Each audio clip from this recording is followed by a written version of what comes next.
All right, thanks, man.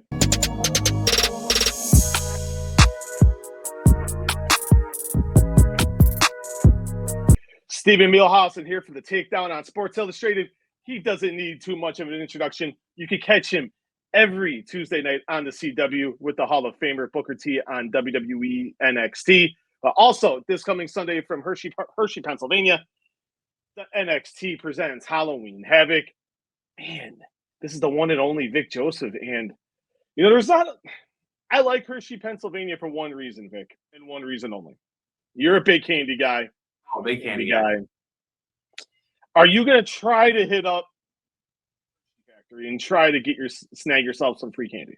So absolutely, because I do enjoy the candy. But see, my thing is I like a chewy candy, not so much a sweet candy. That's a little fun fact. But I don't think you can go to the sweetest city in America, which is Hershey, PA, and not have a little something to put at the desk, especially since it's Halloween Havoc. Now, favorite candy and why? I would go with Twizzlers. I like a Twizzler because as a kid, I remember like biting off each side and then using it as a straw, to like drink a soda. So that's a little bit too sugary. I wouldn't recommend that this day and age. My kids love Skittles. I love Starburst. My dad used to bring me Starburst, once a week. Ooh. But I am a sucker for a good Butterfinger. Now that's an underrated candy. Also, Heath Bar is very underrated candy. If you like bite the chocolate off the top and then just have the toffee, I think the Heath Bar is very underrated. I like to smash it up and then sprinkle it on like vanilla ice cream at home and make myself like a little treat after Mackenzie and I have dinner. Ooh, now, see, the Heath Bar, my kids always eat and I pass it off. And I'm like, I've never really been a fan of it, but I haven't had it since I was their age. So I think Halloween is coming. I'm going to have to try this out. You take if you get a miniature Heath Bar, because obviously it's Halloween, right? So you're going to be passing out these candies. If you grab that miniature Heath Bar and throw it in the fridge, like in a little drawer, and go get yourself like a cold Heath Bar, it's a bite size. I think you're going to be happy with it. Ooh, now, I'm a Twizzler pulling peels. Original. My wife's a fan. I'm kind of like, I'm a pull and peel. Skittles, 100%. My new one, Smarties. My mom loves Smarties. It's chalky to me, as I'm eating it. The new one I've kind of come around to is a High Chew. Because they now have duo, where it's like two flavors in one. Okay. I don't think it's so in depth here on Sports Illustrated talking about candy, but I mean it is part of the candy. Hey, that's what makes the world go around. We don't have to specifically talk. We can talk about a bunch of different things. And full disclosure, this is how. And I usually don't. I'm not a big fan of revealing things behind the curtain, but I think the way we set up this interview, I thought was awesome. And I wrote an article, feature on this, and I went to NXT with my kids. My kids had never been to a WWE show. Okay. And I had never gone as a family. We've never been to a WWE show as the four of us. So I'm like, you guys were coming for the debut on CW, and I'm like, oh man, this would be great. I love the fact that it's, for all ages. Mm-hmm. Especially, WWE in general, but NXT to me really in particular more than what we see on the main roster. Entertainment, so to speak. Yes. So the kind people at WWE were like, yeah, of course, we'll set you up with some tickets. And, it happened to be they were front row tickets. And so we're sitting there, we got there probably about 20 minutes before showtime, and they didn't know beforehand where we were sitting. They were so excited or looking around, watching the videos on the Tron. You come out and you have this candy in your hand. And I even saw this, and I saw you like looking at my kids, and I'm like, my dad's like, Dad, is Vic going to come? And I'm like, man, I don't know. I'm like, sometimes they come, sometimes they don't. It just depends on the person. You came and gave them Sour Patch Kids. Full disclosure, that is one of their favorite candies to begin with. And they're like, Dad, oh my God. And I'm like, and they waited to eat them because they heard, they shook your hand. Booker came out, and my wife loves Booker T. Gave her the fist bump. They did the dab. My 5-year-old did the sucker to Booker, and I was like, "Oh my god!" I'm like, "This is great." And then my oldest, he tensed up. My 8-year-old was like, and I know Booker, and Booker's like, "We're good, man. We're good." And I even messaged Booker after the fact. I'm like, "Hey, man," I'm like, "I'm so sorry." He's like, "Oh no, man, we're good." He's like, "I didn't know that was you. You should have told me." And I'm like, "Oh no, we're good. It's okay." And my oldest is like, I'm like, "What happened?" Like, "Dad, I didn't know what to do." He's like, he's like, "I didn't think Booker was gonna." I'm like, "It's all right, man." I'm like, "So we'll make that re-happen someday." But then right away, my kids ate the Sour Patches. They were like, "Oh my god, they're so good." And they both put my oldest put the wrapper in his pocket, and my youngest gave it to my wife. And I'm thinking, my oldest is gonna do this. He's 8. I'm like, Right. 8-year-olds do that. So, and I was telling you beforehand, this day still, and this was over 3 weeks ago. It's on his desk. Like, the wrapper is in a Ziploc bag, and he has it right on his desk, right next to his pencil box where he does his homework after school. So I put this on Twitter. Someone screenshotted that we were there. I tagged you, and we started going back and forth. And usually, protocol, lovable behind the curtain, is usually we have to go through PR. Hey, we're interested in this, interested in this. PR gave the blessing of like, Vic just handled it. They trusted us that there were going to be no shenanigans. We're going to talk about Halloween Havoc. We're going to talk some candy. We're going to talk about the great Vic Joseph. And I appreciate it. That's such a cool story because I remember it on social media. I remember that day obviously because of the photos that ended up going on X, not Twitter, X. On social, and to hear that even a little bit more, the elaboration of what happened, and maybe one day that rapper will end up in a shadow box. It's to me, it's cool. All joking aside, because my dad took me to my first wrestling show, and I remember it so vividly. So from like one father to another father, I think that's so cool of you to share in that moment. It shows you really the beauty of what professional wrestling can be and what we are in the WWE, NXT, Raw, SmackDown, premium live events. But that there's that personal touch, I think, is so important as well. And that your kids still remember it, and that your kids took it to heart, and that you see the joy in them means the absolute world to me that I created that moment for you guys. That was awesome. They love every Tuesday. They know it's on CW. They get excited when they see you and Booker, and like, Dad, especially we were walking to school today. I had told them yesterday we were talking today, and we were walking to school because we're pretty close to the school they go to. Mm-hmm. They're like, "Dad, are you going to talk about the rapper?" And I'm like, "Yes." I'm like the rapper, because the rapper is part of the story that we're telling here. I'm really glad they love you. They're big. Oh. They love Vic Joseph. They're like, "Dad, tell Vic he's awesome." And that was so cool that he gave us candy. And I'm like, we'll sneak that in somehow, some way. But no, thank you so much, Mike, because that was awesome. That means the absolute world to me. Now, you said the first show you went to was with your dad. Yeah. What was that first show? It was a live event at the Richfield Coliseum. So I'm actually kind of dating myself right now because the Richfield Coliseum was the home and the host of the first Survivor Series of all time, the second Survivor Series, and I believe the fourth Survivor Series as well. So Richfield Coliseum is where the Cleveland Cavaliers played before they moved to downtown Cleveland. And I remember going in, much like what you did with your kids. So my dad told me that, we're going to an ISDA event, which stands for the Italian Sons and Daughters Association of America. It is a real thing. It wasn't just made up. I do give him a lot of credit, though. And so we go in, and I had no idea what the Richfield Coliseum was. I mean, I was 6, 7 years old. I mean, this is like the early 90s. And we get in, and I see all these people walking, and I just feel that it's just this big Italian, event that we're going to. And so we get in, and then we walk through the curtain, just like you still do at an event, no matter what arena you are in the world. And I see the ring, and the ring is getting bigger and bigger and bigger, and I'm in awe. And we were there front row. I mean, I got to pat Macho Man Randy Savage on the back. Mr. Perfect was on the card. Bret Hart was champion. He actually worked Mr. Hughes in the main event. Shawn Michaels, was on the card. Like, it was so cool. And I look back and think to myself, damn, I wish I would have kept my magazine that had the match card. And because I'm such a collector of things, the house my wife Mackenzie and I bought, she just said that, hey, I want to turn one of these bedrooms into my closet. I said, okay, that shed that's in the backyard, I'm going to turn into a man cave. And she said, great, go for it.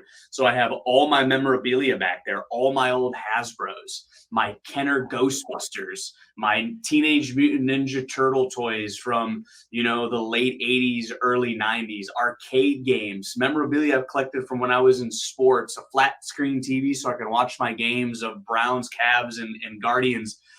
And I thought to myself, a couple months ago, I found my Teenage Mutant Ninja Turtles when they did like a live concert. The World Tour. You remember that? I found the big program.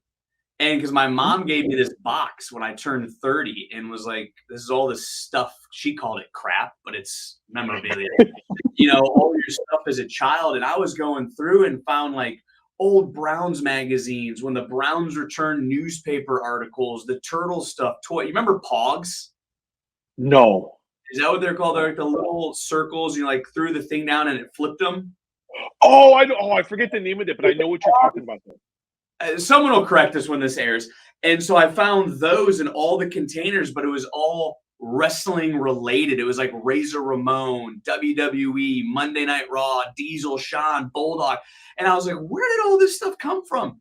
And I thought to myself, man, I got my Cleveland Browns like game day magazines and my Cleveland Guardians programs.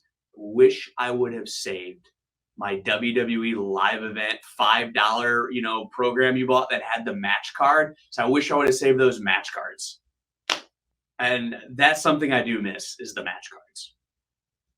I don't know why they don't have those anymore. I've always been, I don't even care about the promotion. Like I just miss those in general. I remember my first show I was 6 years old. And now what's the Allstate Arena was the Rosemont Horizon. And one of the early Survivor Series was in Chicago, and I'm like, I did the same thing. I threw it like I got in a car accident, and I had some stuff back there, and that was one of the casualties. But I just missed that, where you just had those nostalgia, man.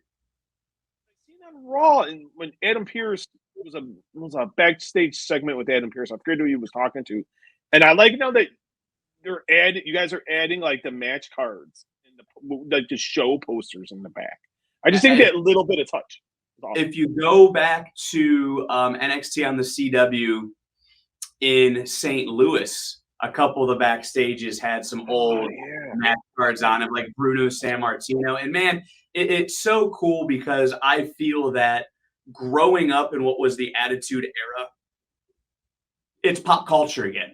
You have the Bad Bunnies of the world. You have the Logan Pauls. I mean, even recently on NXT, we had Cole Custer, who is the NASCAR Xfinity Series champion from, the year prior. And you have all these different worlds colliding. Lil Wayne's performing at WrestleMania. And all these, larger than life personas from other entities of music and movies and sports are coming together. And a team wins a championship. You bet your last dollar that someone is going to be holding up a WWE championship, whether it's a legacy title or a world title or the WWE championship. And it's so cool to see that once again, that now my son is going back and watching things on Peacock that is reliving things that I was his age watching. And another cool thing that just happened was the guy the superstar who kind of brought my 10-year-old into wrestling and was like, Dad, he's so cool, was Rey Mysterio. Because he didn't like Tom. He didn't like the way the son talked to the father, and he'd say, Dad, I never say that to you. And I recently did main event with Blake Howard, and Ray was on the main event match, and we came through the curtain, and Ray remembered it. And Ray took his mask off in Gorilla and handed it to me and said, "Please give this to your son." And it's like those moments now that we can create, because Rey Mysterio is someone that I remember when he started ECW. I remember the cruiserweight matches in WCW. I remember the Halloween Havoc attire, like all these things that I remember. And now I'm talking to a 10-year-old, a 9-year-old at the time, and he's like, "Dad, Rey Mysterio is so cool." And now he's watching Cody and Jay and Seth Rollins and Rhea, and it's like, well, I started with Rhea. And it's like, well, buddy, I watched Cody. I was actually at the Hall of Fame where Dusty was inducted and Cody spoke for the first time, like, and had that mainstream. And it's just really weird how you connect these little dots. And like when he comes to NXT and he doesn't understand it yet, but like we'll walk through Gorilla, or I'll walk him to his seat and Shawn Michaels will stop and say, "Hey, dude, high five. Do you want some candy?" And he'll give him like some dum-dums. And I go, "Dude, at 10 years old, you don't know what I would have done to be talking to Shawn Michaels." Right? Exactly. And like, because that was my hero, and he still is my hero today. And now he's like my mentor and my, boss, helping me guide my career along. And it's just so cool. And it goes back to your kids and just creating those moments that will live forever. And it's so special. And I think it's the beauty of what we get to do in the WWE and the moments that we get to create that really do touch people's lives, no matter if they're 7 years old, 10 years old, 25 years old, 30 years old, 50 years old.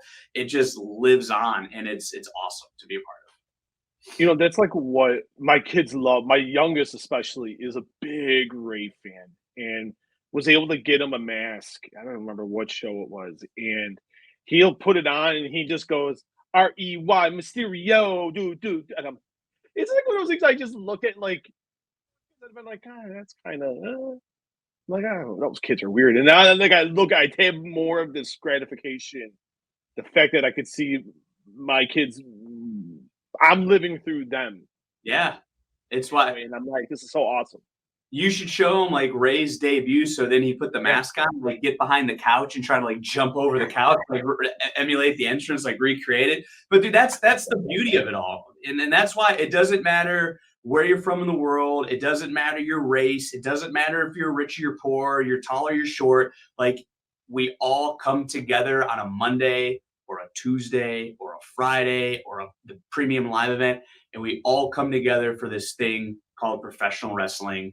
We come together for the WWE, and that is what is awesome about what we get to do. I like to veer a little bit, and we're going to veer right here because I know you're from Cleveland. I have to get your thoughts on this because this really bothered me. What happened at the Browns game on Sunday with the show? Oh, here we go. I knew this was going to happen. I have to ask because I felt it was very disrespectful, Browns fans, because take all whatever aside. Mm-hmm. The guy putting his life on the line, just like that steps inside the WWE ring. Sure, he's putting his life on the line all the football, all, and just the reaction of that. I was like, not a fan. I remember when Tim Couch got injured in the early 2000s, and people were cheering the injury. And I don't think in any sport, in any form of entertainment, you should go that far. And look, I know when it comes to Deshaun Watson, it's a polarizing figure of what has transpired over the last few years. But I think that reaction, it upset a lot of the members of the Cleveland Browns and the sports community. Myles Garrett came out and spoke out against it. Jameis Winston came out and spoke out against it. And I do find it very tough. It's just like, as you mentioned, WWE, you may not like Cora Jade.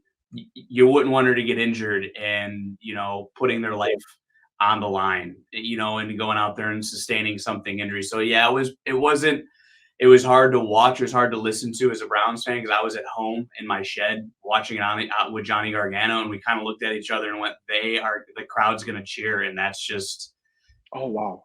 It sends a bad message to the rest of the global audience, so to speak, that I don't think you should ever wish that upon somebody. Wish them to have a bad game. Wish them to throw 10 interceptions or miss all their threes or strike out every time they come to the plate, but never wishing ill will or harm towards somebody. It definitely was very uneasy to sit back as a Browns fan and go, man, I can't believe the crowd's doing that right now. So who's a bigger Browns fan? You, Gargano, or Miz? Because I've raised the Miz about this a few times. Miz has the Cleveland Browns fridge, I believe, that was opened when Baker Mayfield finally won a game with the Browns, and the Browns had lost they hadn't won a game in 390 some days, or they went 0 and say however long it was. And when they won, the padlock came undone for all these specifically made Bud Light refrigerators. And he got one of those refrigerators so that when they won, it opened up. So that's pretty cool. I have a whole shed dedicated to the Browns. Like when you walk in the shed, the first wall you see, the accent wall, as my wife would call it, is as if you're looking at the Cleveland Browns helmet. It's like the stripe and the orange. Johnny, though, has like these lights illuminated around his TV upstairs that are orange, brown, and white on game day that like polarize. Johnny has all the jerseys. I don't buy jerseys. I have a very weird policy about not wanting to own a jersey because when it comes to Cleveland sports, you draft a guy, he's gone in 4 years, I'm buying another jersey. So my philosophy is legends or you customize the jersey. That's my sports rule. If you want to customize it, you know you're going to be a fan for life. And a legend is obviously a legend and a Hall of Famer. So that jersey is appropriate year round. He spent so much money on Baker Mayfield jerseys. Guy ain't even on the team anymore. Now I'll buy my kids' jerseys. I've wasted a lot of money on Amari Cooper, Baker Mayfield. You know, the list goes on there as well. So I think in our own odd ways, we're all huge fans. Johnny and I always go once a year to Browns camp. We have like a tradition. We go to Browns camp at least once every summer. I don't know if the Miz goes to Browns camp. But the Miz did like the hype video when you walk into the Browns games. He's up there screaming, rallying, okay? Johnny has his theme song that plays in third down sometimes. I don't have a theme song. So it's like we all have these varying degrees of – I was with the Browns, though, for like 5 years on the Browns radio network. I was at CBS, so I've worked with the team and interviewed the – so that's where we're varying degrees. But I will throw this to you, Steve. Who has a custom Cleveland Browns suit? I'm going to go you.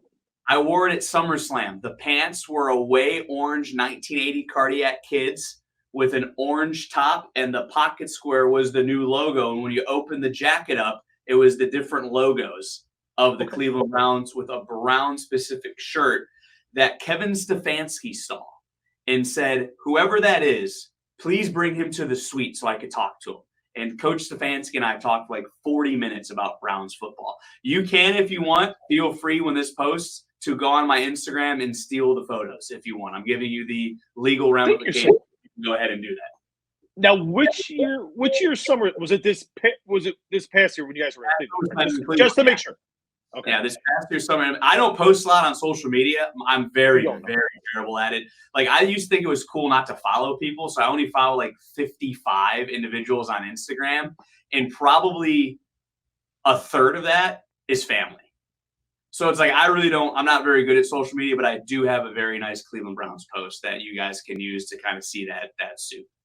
I love that. Oh, man, give me some ideas. And I the jersey thing, I agree.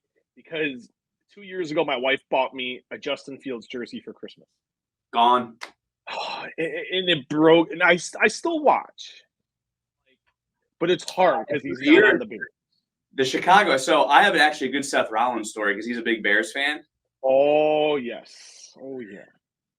For the gift for Seth and Becky when they had the birth of their child, I obviously got Becky's side. We got her a nice gift card to get some baby stuff, But for Seth, I got him a Chicago Bears jersey. Ooh. Andy Dalton.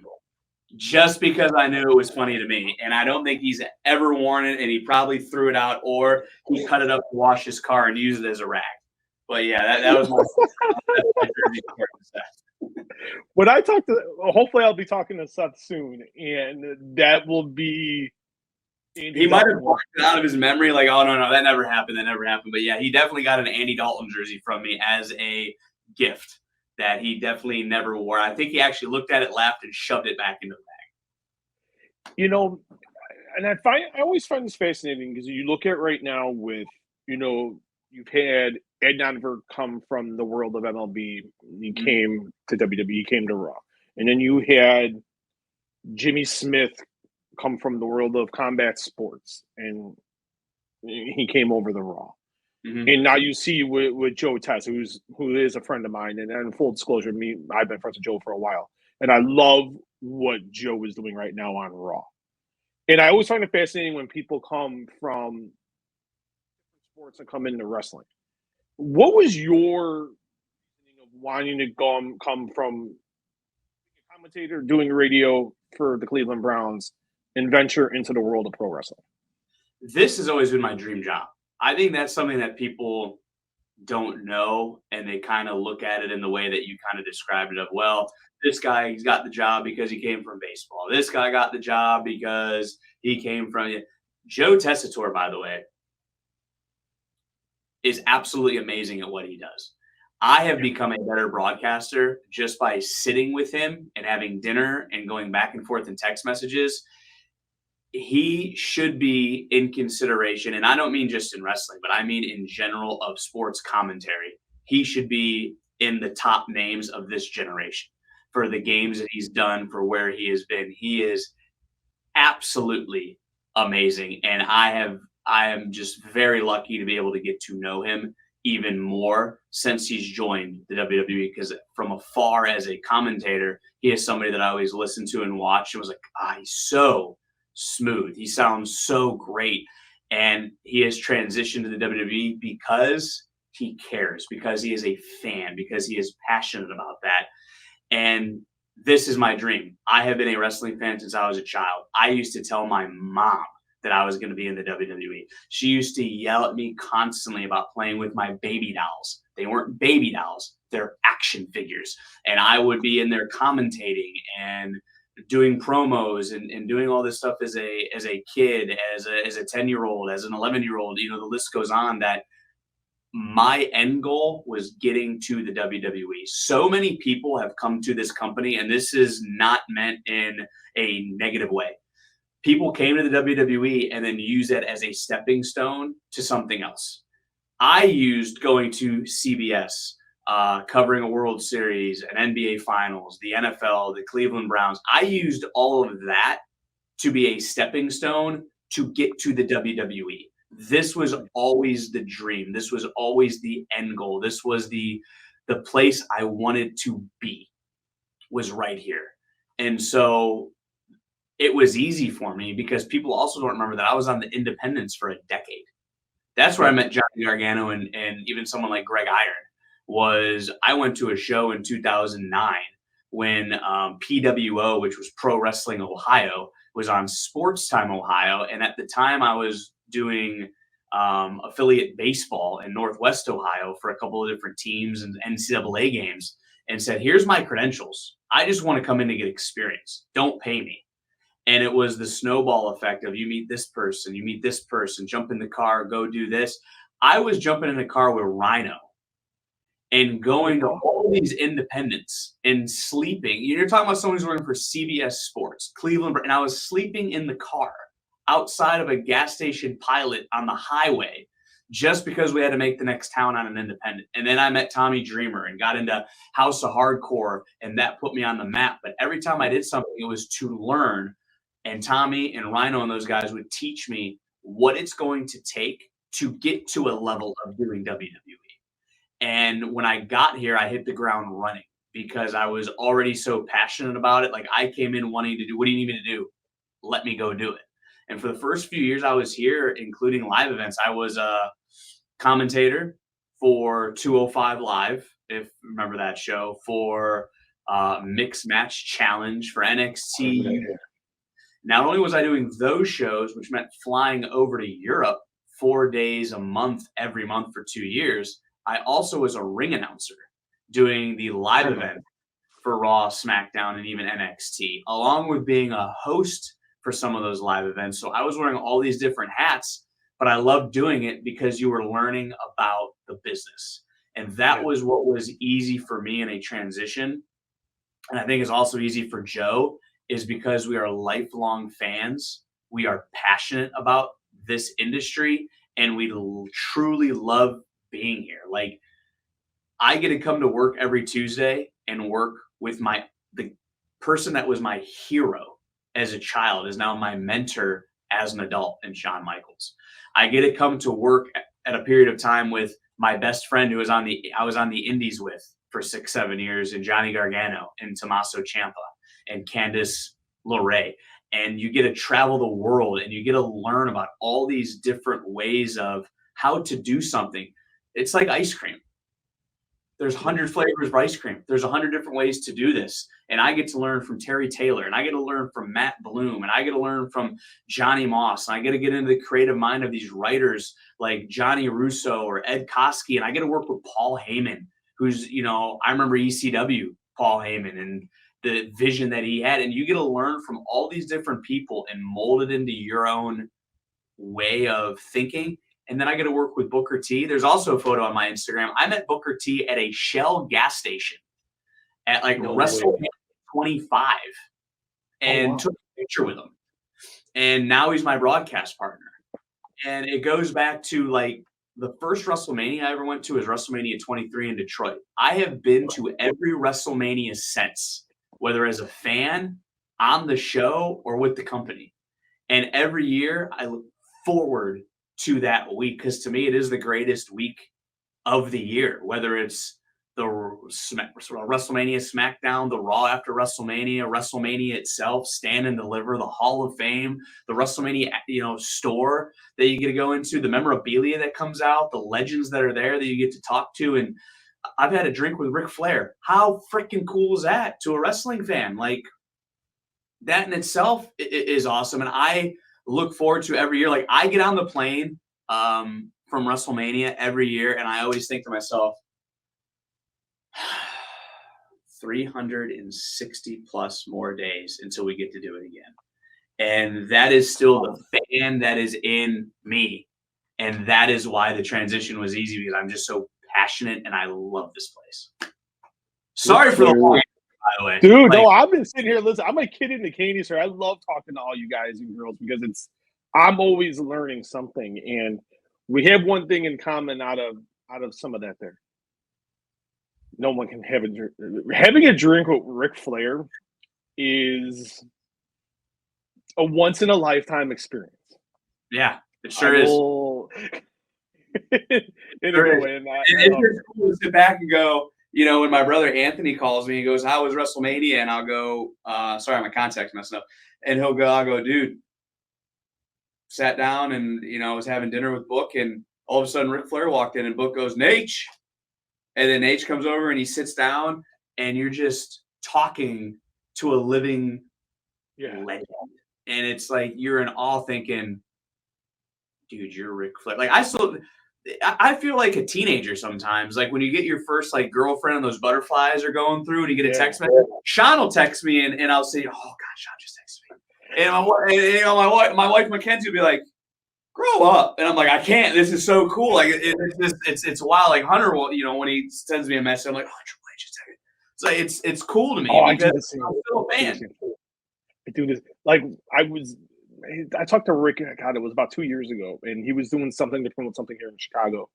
And we were talking offline, me, him, and a guy he does business with. And he's like, "Oh yeah, we're gonna get drinks." And I'm like, "Oh, Mike, you ain't gonna." I'm like, "Yeah, whatever." I didn't take it seriously at all. Sure. And lo and behold, I get about 20 minutes later, I'm in this text chain with Ric Flair, and he's wooing. And I'm like, it's showing up. I'm like, "Oh my God, you guys see this?" She's like, "What?" I'm like, "I just got a woo from the Nature Boy." I'm like, I still have the message in my phone. So it's like, I get it, the whole geeking out thing. And, and I agree with you about WrestleMania. Like, this past year was my first WrestleMania. Like, I've been watching them all, and I've never been. First time I've covered it as a journalist. And I'm like, just looking around, being there for the week. I'd gotten in on Thursday, and I'm like, oh my God, like coming home Tuesday morning, and I'm like, There's and now nothing worse. people just bringing up Dad. I'm like, buddy, probably not happening. I'm like, I got to convince Mom I can leave for Easter. That's gonna be like that's gonna be the one. But kind of, we were talking a little bit. And you gave me permission. Full disclosure, you did give me permission to bring this up, and and I'm Yep. honored the fact that we can talk about this. You Mhm. were talking about your dad earlier, and that's how I grew my bond. Was my first remember the first time wrestling challenge demolition, and I'm like, oh my God, these guys are so cool. And then Hulk Hogan, and then Randy Savage, and I'm like I was hooked, hook, line, and sinker, and I even still watch. My dad comes over, we'll turn on wrestling. He don't watch, but he's like, fill me in, tell me what's going on. I can give me a synopsis, and he's in. Cool. And but you had a unique bond with your dad, and I thought when he unfortunately passed away, I thought a lot of people, no one really knew about it, and it went under the radar. And I'd seen some little things, and I know it's very personal, and I just think the way you handled the entire situation and the way WWE handled the situation, they get a lot of flack. I feel it's undeserved because no one really truly knows everything that's going on in the company. You Sure. hear what you want to hear, and you got all your fans that are going to be, they're just going to have their head in the sand, and that's for them, and it is what it is. But how much does that mean to you when you're going through a family tragedy and your employer made the world turn so you didn't have to miss a thing, and you can be with him every step of the way as he was living the final days of his life? Yeah, they really like moved church and state, so to speak, here to make sure that I was there. And again, to be perfectly honest, and I've said this before, it was Shawn, Hunter, Michael Cole, Alicia Taylor, Johnny Russo. It was a small group of people that knew. It was basically those that were in charge knew. And I can't tell you how many times Shawn Michaels came to me and was like, "Are you sure you go home? Like it's okay. It's okay to go home." Yeah. And be like, "No, I want to stay here." And Hunter would say the same thing. And Michael Cole lost his father and still did Monday Night Raw. So Michael Cole actually had walked, in the shoes that I was walking in, and he was there for me anytime I needed him to just, this is what I'm feeling. How did you handle this situation? They were always there. And if I needed to get home on a Saturday because there was a doctor's appointment, I never missed one doctor's appointment. They made sure that I had a flight, no matter what it was going to be. They made sure that I was on the flight that I needed to be on to get home, because it was very important to Hunter and to Shawn and to Nick Khan and to the company that I was there, that I was home, that I was going to be with my dad. And just like yourself, like growing up, he took me to my first event. He watched every single week.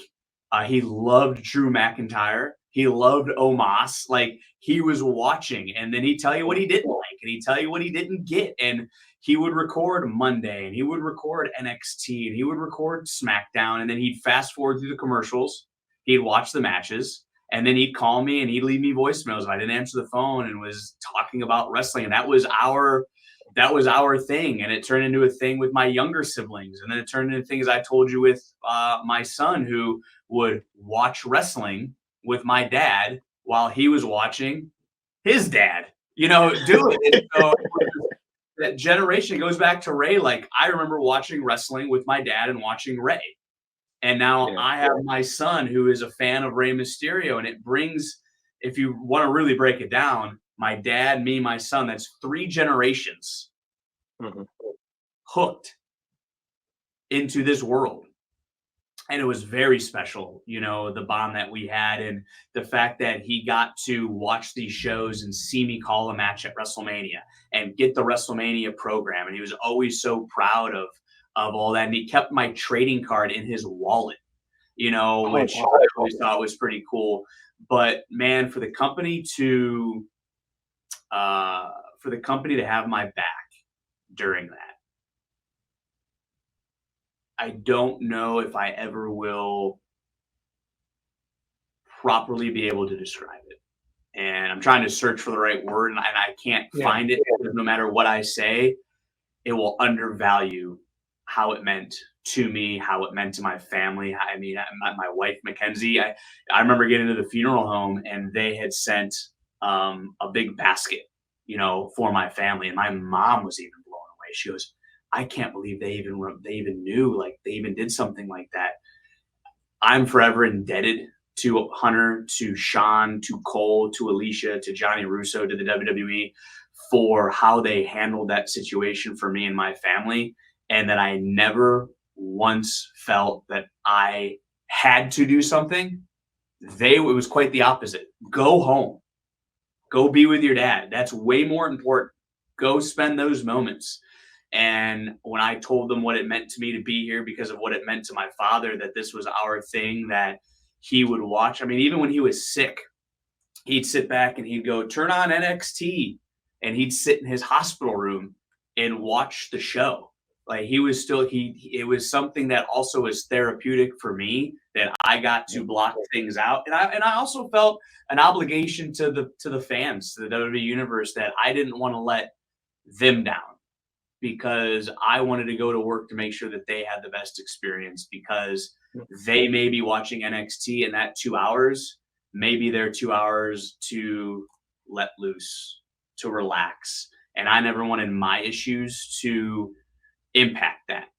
And yes, you had people during that time probably would tweet me or make an Instagram post because I screwed up a move, or I said a name wrong, or I didn't do something they wanted to do. That's part of the gig, and that's part of the job. And I never took offense to that, nor did I ever want to go, well, I'm going through this right now, because it wasn't the point. The point was, it was my personal business. It was my life. It was my family, but I never wanted that to impact my performance. And if you go back and watch that Tuesday show, so he died on a Tuesday morning. I did the show that day, which was when Cody was here, and The Undertaker and Cena and all them. There was no way that I was going to miss that show, that I was going to go home that day. And that morning when he died, my wife said, Vic, you may want to call your sister. And I called her and I told me what happened. And I looked at her, I said, I need you to text Shawn, Cole, and Alicia and tell them what happened. Tell them I'm doing the show, and tell them do not ask me not to do the show, because I'm going to do it. And I did the show. And when the show ended, Shawn was there to greet me. I'll never forget, with a big hug and how proud he was. And the next day, Hunter called me. And for those guys, and Hunter specifically, to take time out of his day, to take time out of, and everybody, Cole, Coach Bloom, once they found out, to take time out of their day with everything that goes around with a global company, to stop and say, I need to check. It just shows you really that some of the stories that you read, I didn't walk in the shoes of those people, but for me, the family aspect of the WWE meant so much to me during that period of time. Now, you don't have to answer this if you don't want to. Okay. What was wrong with your dad? So my dad had cancer that went to his brain, went to his lungs. I mean, just filled up his entire body. So that is something that Shawn kept, and Hunter both kept saying, is like, it wasn't that he was going to ever get better. I remember going to No Mercy in Bakersfield, and you're talking about a premium live event. You're talking about the handful at the time of us getting back on the road at NXT. And Shawn Michaels, who's trying to put together this show and make sure all the moving pieces and parts are correct, stops his day when I walked in the building and said, come to my office and talk to me. And we sat there for 30, 40 minutes and just talked. And he knew, and the company, and Hunter knew, it's not like it's 6 months, not like it's 2 years. It was weeks. And that's why I'm like, dude, you don't have to be here. Like, we can do this show. Like, these are the final weeks. And I said, I'm going to do these shows. And I knew that my time was up with my dad. I didn't want that to affect the product. I didn't want that to affect the stories. I didn't want to affect that the show for those that were watching it. And some people may not agree with that. Yeah. It was my choice at the end of the day. But not one time did this company ever tell me to go do something. In fact, this company was trying to get me to go home to spend more time with my dad. And during probably the final 2 weeks or so, when you knew that that time was up, I did go home for Fastlane. And the last memory and moment that I have of me, my dad, and my son is watching Fastlane. And that is something that my son may never remember, but I'll never forget it. And then to also do the show on Tuesday, it in an odd way was a tip of the cap that my dad was like, I'm still going to watch you, but I'm not going to be here in the physical. And it was saying goodbye to him on Monday, Tuesday morning, Tuesday night doing the show. And after the show is the first time I ever posted about it. And then even the next Tuesday before his funeral, I was still on the show. I wasn't going to go away. And it's more of a tip of the cap to my father than anything else. But we knew in July that it was weeks, so. Was going through what was continuing to do the shows, were you finding it therapeutic? Because it's, I talk to the, okay. Yeah, 100%. Like, I needed to come here to get my mind off of it. And, when I'd go on a plane, I would be working on the show or coming up with things in my mind. And then when I would land, even when I was there, he couldn't respond, a lot towards the end, but I'd sit with there because he had to have 24-hour care. So I always took like the last shift of the day because I also thought that was my ability and my time to basically tell my dad anything I ever wanted him to know to get it all out there. But I would find myself sitting there and I'd be sitting there watching, and we were watching Godfather. He liked the mafia movies, so we'd always put the mafia movie on, and I'd be sitting there and I go, you know what, Dad, I think I'm going to do this for Tony D'Angelo. And like I was there, and he was still part of it, and then I still was able to take that into Tuesday and then go home and go back into my reality, because not only is it your father's dying, it's you have to help your mom, your brothers, your sisters, your kids are watching their grandfather, get sick.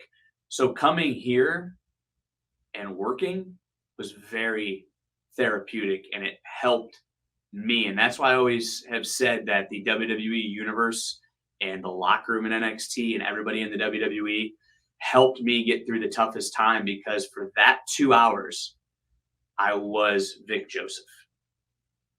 Yeah.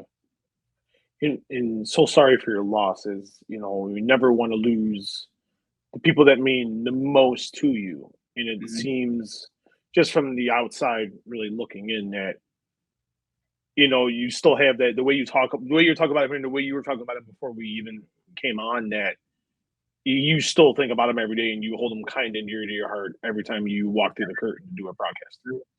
Every day. I've even found a suit of his. So this is a little spoiler. Found a tuxedo that he had made. Couldn't fit in it anymore. He put on way too much. But he had a tuxedo made, and they were donating. And I said, can I have his bow tie? So every WrestleMania now, I will have that bow tie. So it will be with me every WrestleMania. Stand as a Liberty. So if I see you in Las Vegas, I'll remember the bow tie. If you see that, I probably will not be wearing it. I also probably would be have a hat on, and you'd probably be like, "Oh, I don't want to go talk to him right now," because I'll be on the slot machines, revving up. And but yeah, if you see me at the show, for sure, I will have on his bow tie. What's your favorite Vegas game? I like a good progressive slot, like something that's fun that has like a game to it. I've been a big fan of Little Shop of Horrors lately, because the plant eggs you on throughout the game. Like, it makes fun of you that you're not winning. And so then when you get the game, it kind of like blows up and he shrinks back down. Like, that's fun. Yeah. Family Guy is always a good one that I like to play. But if I'm playing a table game, it's roulette. Carl Anderson and I, he might get mad at me for telling this story. Carl Anderson and I went, we were in Vegas for, I think, a UFC fight or maybe my birthday. One or the other. And I'm sitting there playing roulette, and he comes up and he goes, "What are you doing?" And I go, "I'm playing roulette." He goes, "Table spins, I win." And he goes, watch me again, and I have this system. And I win again, and I win again, and I win again. And he goes, "How are you winning?" And I go, "Well, dude, I play the corners all the way up. So it goes 10, 11, 12. So I'll go the corners all the way up to like 27, 28, 29, and then I'll bet my numbers. So really the only numbers I don't bet on are 1 through 6, and then like the last row and zeros. So as long as you win on one of them, you win something." And he's sitting there and he just win. And he finally goes, "Of course you're not going to lose. You're betting on every number." And he like walked away as he was so upset with this strategy. But you're winning back your money. But I only play roulette if it's singles. I won't play the $5 chip. It has to be a singles where, if you have a buy-in of 25, sometimes they'll give you nickels. I don't want nickels. I only play the tables that are singles. If a new dealer comes in, I leave the table because I haven't seen their tendencies on how they spin. Yeah. And if it ever pops up 0 or the green, I'm out. I can't trust it if it pops up 0 and green. So I usually get like 10 to 15 spins before that happens, and then See, you have the strategy of my wife. My wife does the same thing. That same in terms of the new dealer coming. She's like, I may be on a roll, but nope. We haven't seen each other I'm yet. out. So you're the guy that's going to roll 36, and I don't trust it. So I'm hightailing it to make a lap. My wife, Mackenzie, and I did go to a UFC event. It was Cowboy and McGregor when he were. Yes. I was there. So we were in Vegas, and my wife does not like the gamble. She absolutely despises it. And I said, just humor me. Just humor me. So this goes back to the progressive slot game you were talking about. She sat down at Wizard of Oz and hit the progressive Munchkin game. So we always call it Munchkin. Dude, she won like $600 on one spin. And she'd only hit like 4 times at like the 440 or the 500 or the $5 spin, whatever it is, because we were playing max. And she goes, this is dumb. And she kept hitting it. Boom, hit jackpot, like a mini jackpot. Paid for the whole weekend's trip. And we were dating at the time.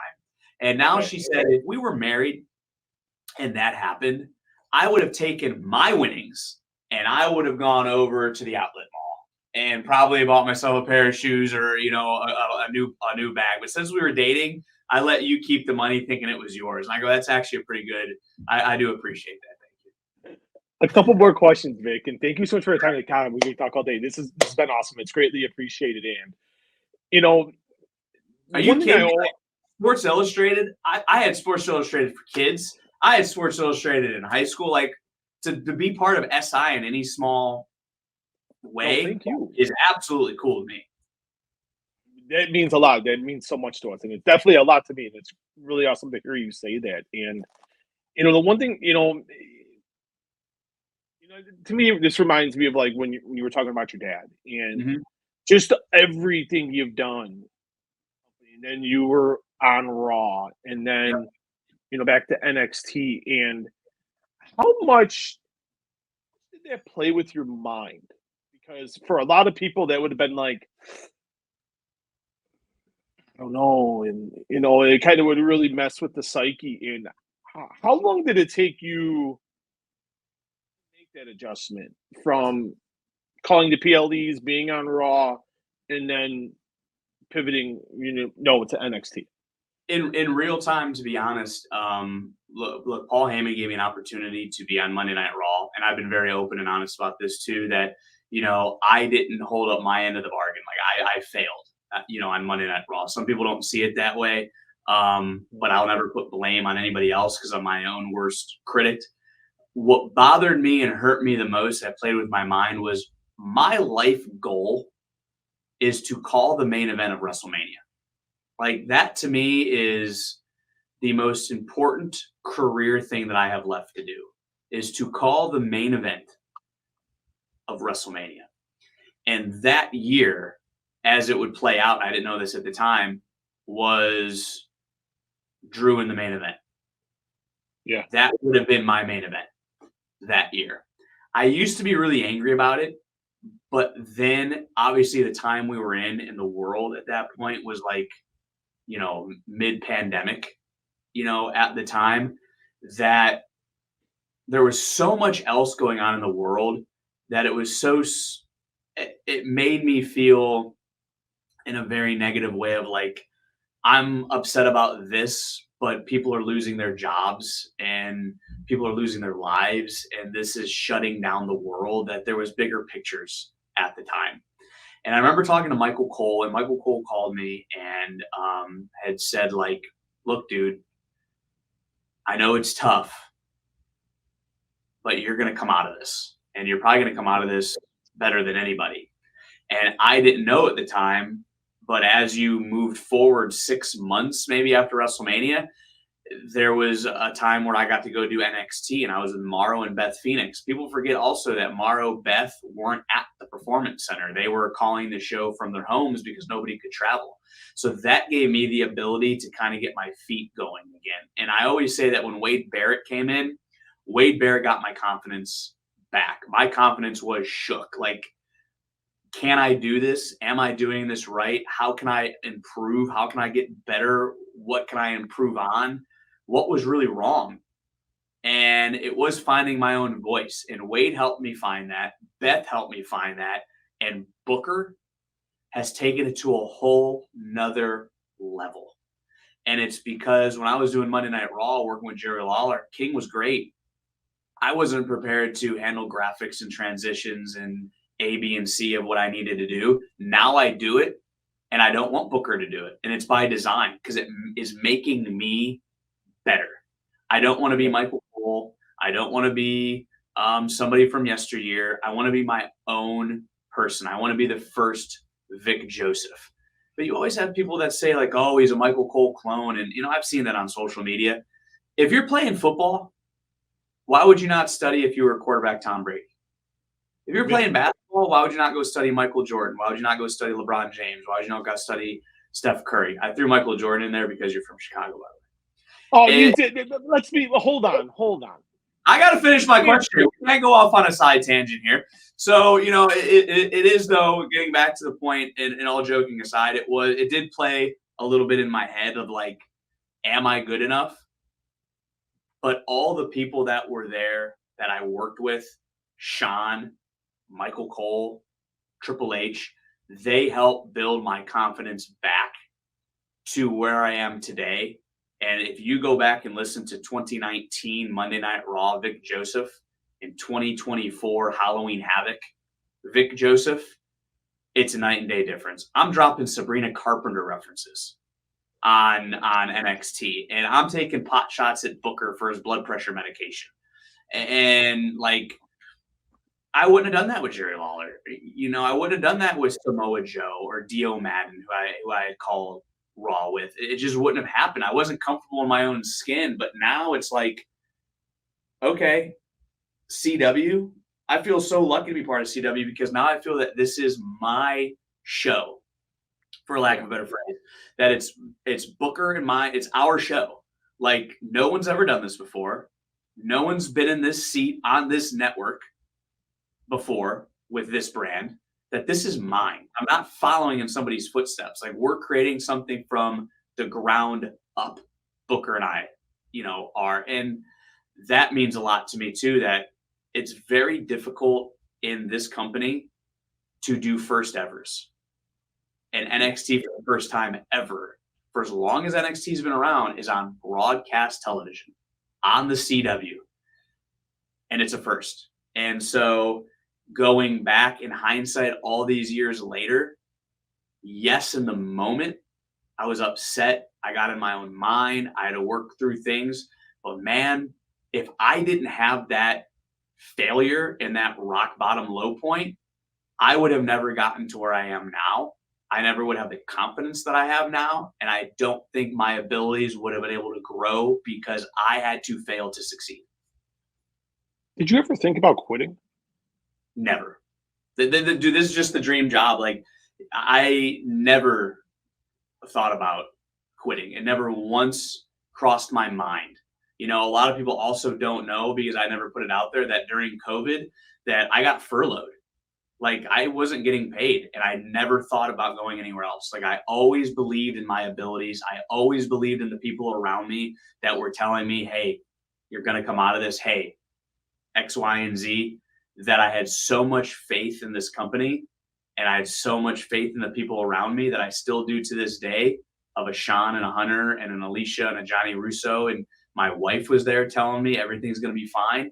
Never once crossed my mind. This is the end all be all for me, is this company. When were you furloughed? During COVID.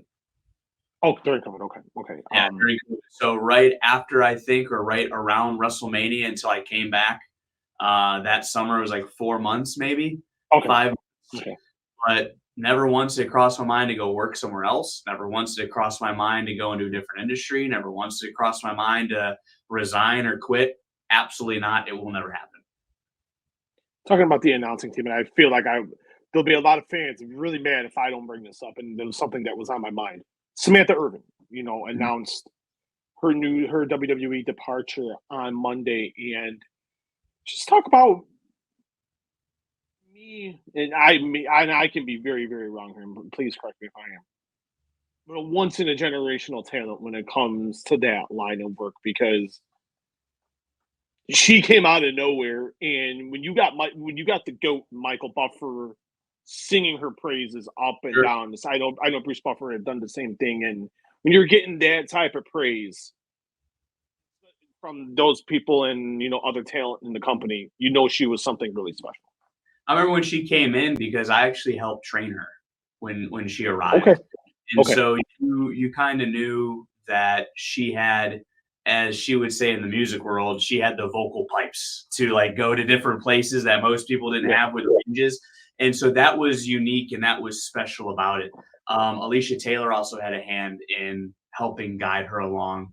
And when she got to that level of Raw, SmackDown, premium live events, her WrestleMania moments, she made the most of it.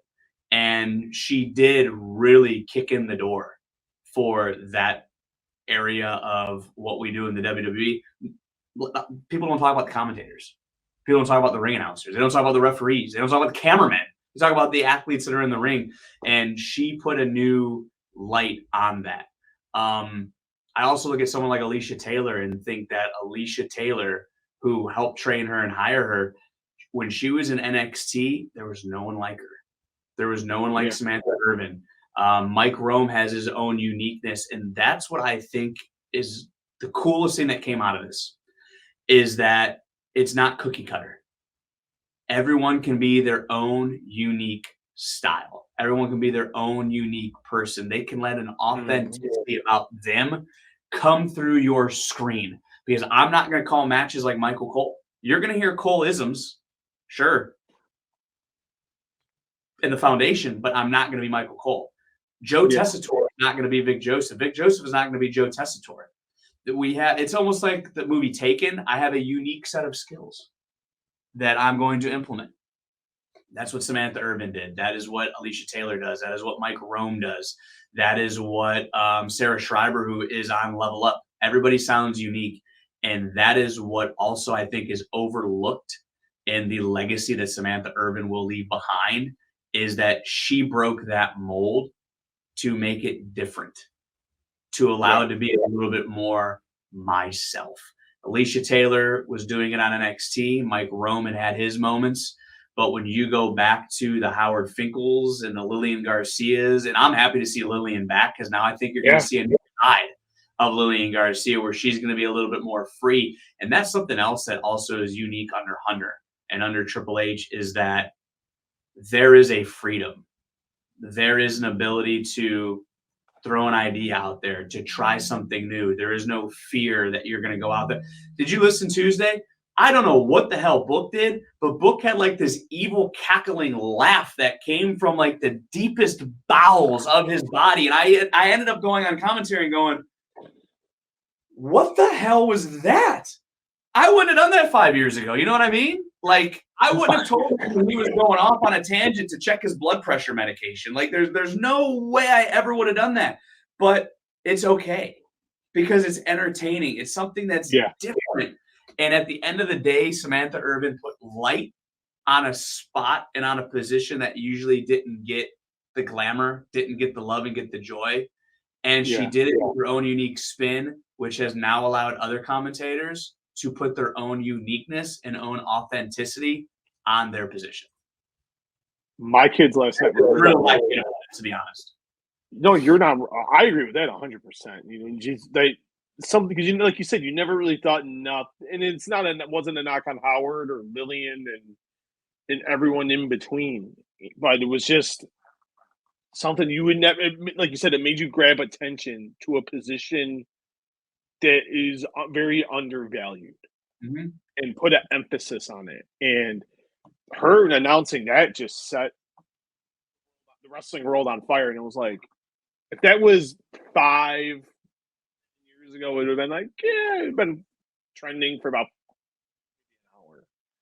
But that trended into like going into NXT last night. So it just shows what a unique talent she was. And is Booker okay? Because we were worried. People in the Muehlhausen household were Booker's very concerned with Booker. Booker just had to get on DoorDash and get his meal for the night, and he was fine. But that's why I say, like, Booker is the best broadcast partner I've ever had, because we don't talk about much. We go out there and we just ourselves. Going back to what I said about Samantha, we are our authentic self every Tuesday, and it's genuine reaction. Like, I asked him about a unique match he'd been in, and I thought he was going to say, Elimination Chamber or something. And he was like, I've never been in a unique match. And I thought, dude, you were in the San Francisco 49er match where the championship fell through the box and laid right there. You were in the ring with Shockmaster. Like, what do you mean you weren't part of any unique matches? Like, and but it goes back to 5 years ago, I wouldn't have done that. Going back to the authenticity I just talked about, like I'm gonna take a pot shot at you. I mean, Sexy Red was out there one time, and he was. I remember that. Not the time he was dancing, but the first time, and he was singing along, and he was getting into it. And I said to him, "I hope you don't stand up because you're gonna tip over the table." And he just looked at me and he just started cackling, and it was just like, we're just having fun. If we're having fun, we think the audience is going to have fun. And that's like our philosophy is, let's just go out there and be us. Let's be Vic and let's be Book and leave it at that. I'm writing a story that's going to come out tomorrow on Joe Hendry. And I talked to Joe yesterday.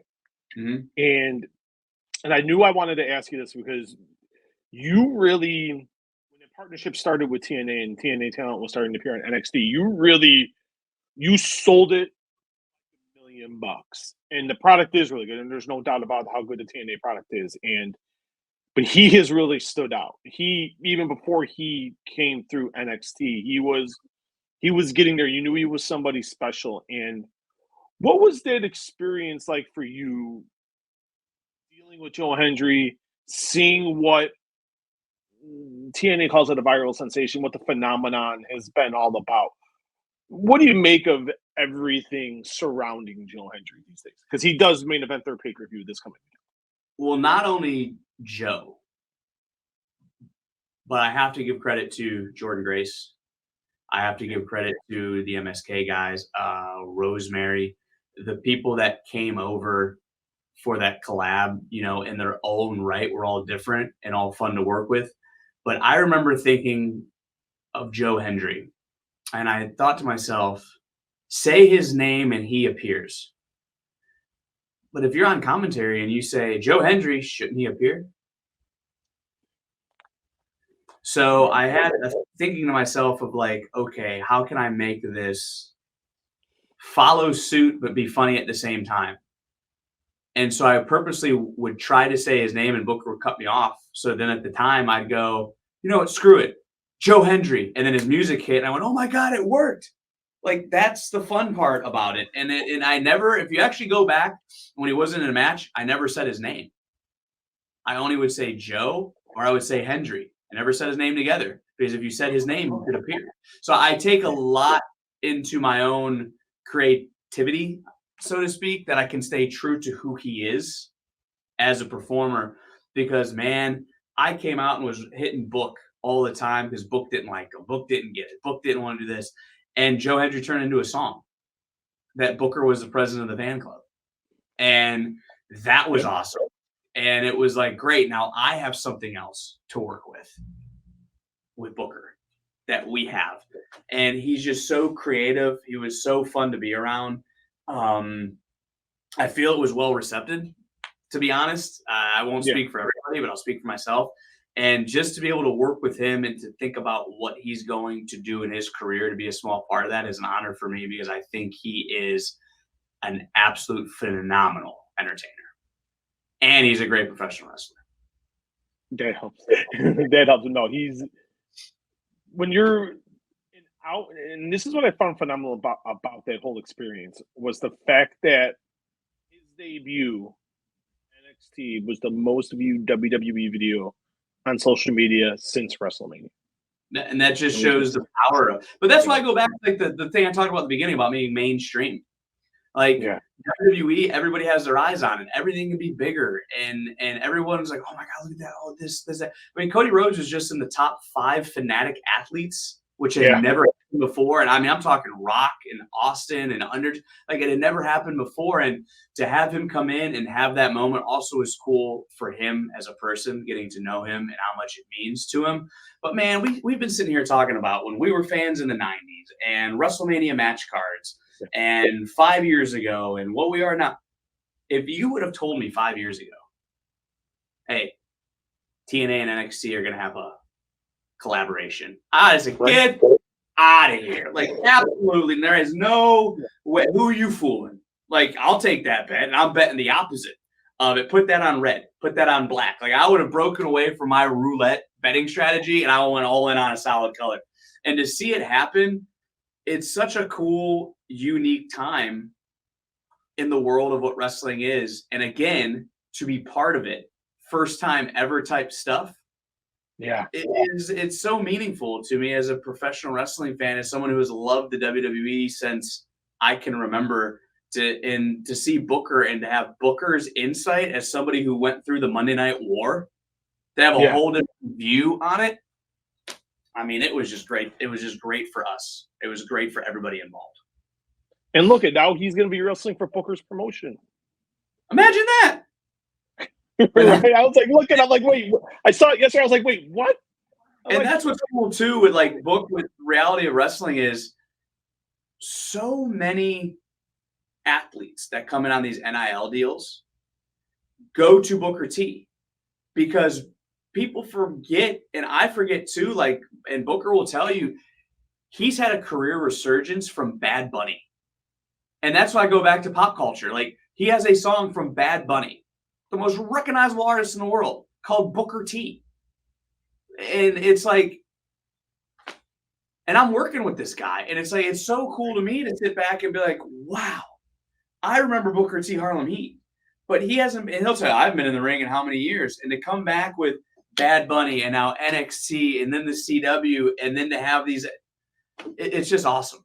And then you talk about reality of wrestling, it's kind of like he has his hands in all these different things, but I can bring that up. And to see people coming in from reality wrestling, you see guys from NXT, women from NXT also go to reality wrestling. It only helps them also get better. And it's just people helping people. We'll wrap a bow on this, because we were talking about earlier when we opened this. NXT Halloween Havoc, Hershey, Pennsylvania, this coming Sunday. You can watch it live on Peacock. This entire card is just, it's always these NXT PLEs, just bang, bang, bang, bang, bang. You're in, you're out, you're done. But it doesn't seem like, look at it, it's like 2.5, 3 hours, and the time just flies by. You have a really good main event. You got Trick and Ethan one more time for the title. You got D'Angelo and Obafemi for the North American title. Man, this ambulance match, I don't know. I'm not liking Andre Chase's chances here. I'm really not. Either. But yeah, you like talking about the ambulance match. Trick Williams, by the way, I think is a future WrestleMania main eventer. I mean, he checks all the boxes. And to be in a Devil's Playground match against Ethan Page, someone who's been around for almost 2 decades, who's been in dog collar matches, steel cage matches. I think, and this again is what is unique about NXT, Trick Williams has only been wrestling for 3 years. Yeah. Tony D'Angelo, who you mentioned, who's facing Obafemi in a tables, ladders, and scares match for the North American Championship, his second match, I think, was a ladder match. If memory serves me correctly, his second televised match was a ladder match. His third or fourth was War Games. And to put that in perspective, Johnny Gargano's been in the WWE for a decade. He's been wrestling on the independents for another decade out. He had never even been in War Games. In the fourth match for Tony D'Angelo, he's competing in War Games. Then you see the Sol Rucas and the Kalani Jordan also on Halloween Havoc, taking on Fatal Influence. And I'm even still confused as to what Spinner's choice is and who she's actually facing, but we're all going to find out together on Sunday. You have these just natural athletes that are coming in here and being trained by the best. I mean, Shawn Michaels has forgotten more about this industry than I'll ever know. And Matt Bloom the same way. And to see these just raw athletes like Sol Ruca and Danny Palmer and all these other athletes that are coming in here, Tank from Hank and Tank, that one of the first NIL classes from Northwestern, to see them in less than a year, some in less than 2 years, get to this spot where they're main eventing premium live events in a main event spot in matches that aren't like, hey, yeah, Trick used to play football, we're going to send him to training camp. No, you're sending him to Devil's Playground. And to do all these things, it's like I look at it and go, it's just unbelievable to me to see these athletes that have signed here under the NIL deals that in a very short amount of time, in 5 matches, 6 matches. I mean, Obafemi's from Alabama. He was doing shot put in track and field.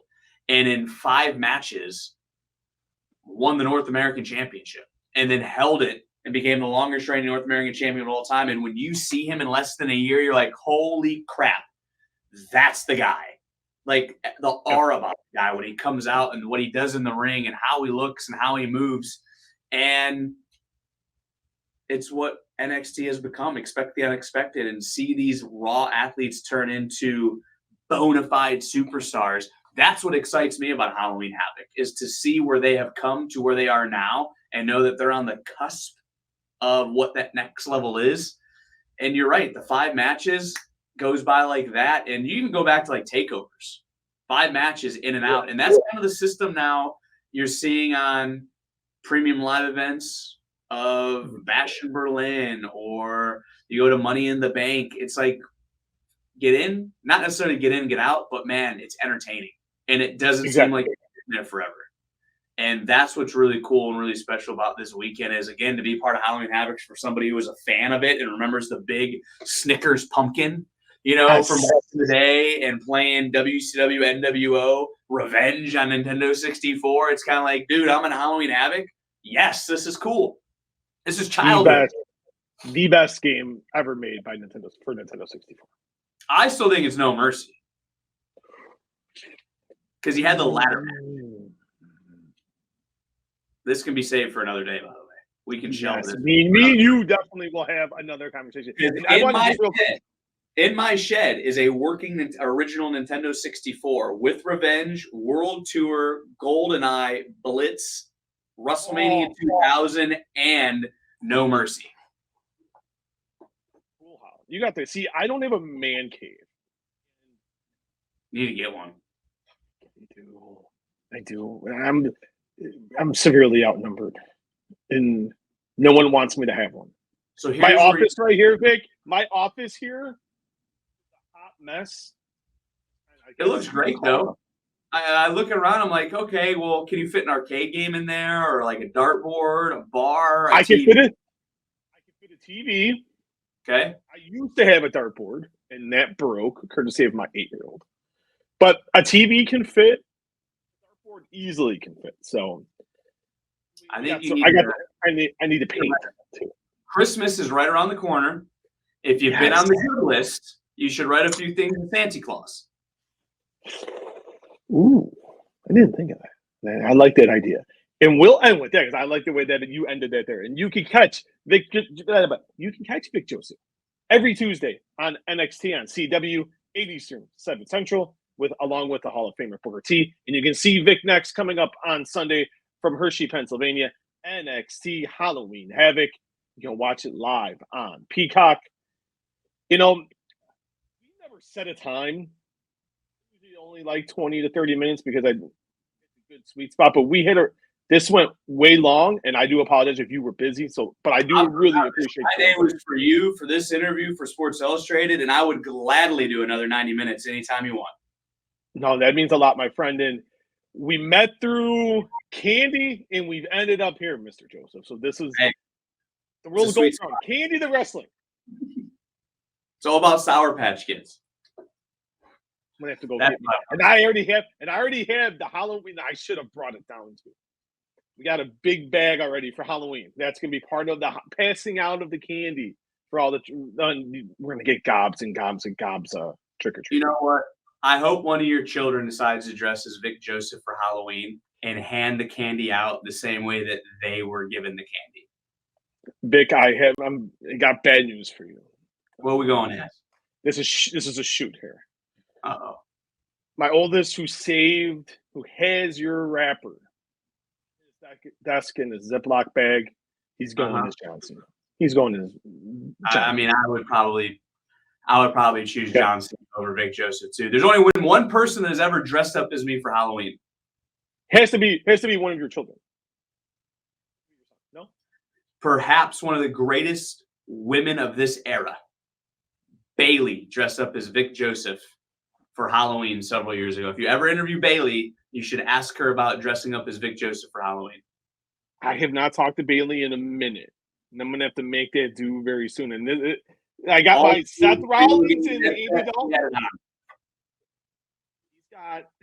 He's got all the new merch for the retirement tour. He's got the hat, he's got the wristbands, and he's got the shirt. And somehow we found a pair of jorts. Oh, so he might win best dressed contest at school. Yes, trunk or treat is this evening. It's in about 4.5 hours, and so he's gonna bear through. It's only gonna be 65 today, but he said he's did the jorts on Saturday. He said he's gonna bust the jorts back out today with the gear. So if he's going about it the right way, hustle, loyalty, respect, he should be able to get through all those trunks in 30 minutes and still be warm. Yes, but you know what we'll do for next Halloween? Tell him, Vic Joseph. I'm going to hold you to that. Vic, this has been a pleasure, man. Thank you so much. It means a lot. It is greatly appreciated. I look forward to seeing you on the call this coming Sunday and also on Tuesday on NXT. And make sure you tell Booker. I will definitely tell him. Thank you so much for the time.